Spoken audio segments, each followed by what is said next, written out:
কুম্ভ মেলা হিন্দু ধর্মের অন্যতম পবিত্র এবং বৃহত্তম ধর্মীয় উৎসব। এটি ধর্মীয় বিশ্বাস ও আচার অনুষ্ঠানের মাধ্যমে শতাব্দীর পর শতাব্দী ধরে হিন্দু সংস্কৃতির মূল উপাদান হিসেবে স্থান পেয়েছে। এই কুম্ভ মেলার যেমন একটি পৌরাণিক তাৎপর্য রয়েছে, তেমনি একটি আধ্যাত্মিক ও সাংস্কৃতিক তাৎপর্য রয়েছে। কিন্তু এই কুম্ভ মেলার উৎপত্তি হলো কিভাবে? আজকের এই ভিডিওতে আমি কুম্ভ মেলার উৎপত্তি এবং তার তাৎপর্য সম্পর্কে আলোচনা করব।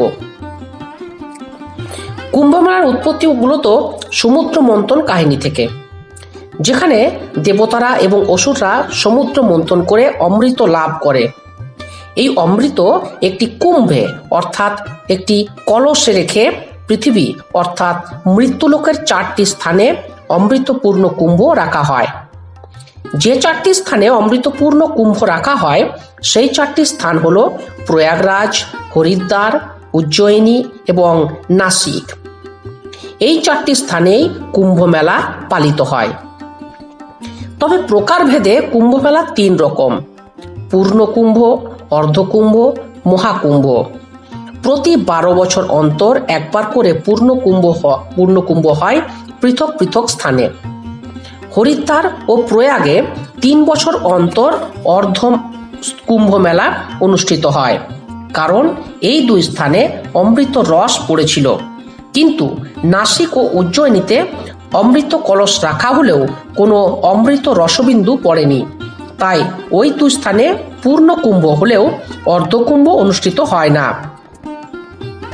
12টি পূর্ণ কুম্ভে একটি মহাকুম্ভ অনুষ্ঠিত হয়। এই মহাকুম্ভ অঙ্কের হিসাব অনুযায়ী 144 বছর অন্তর একবার হয়ে থাকে।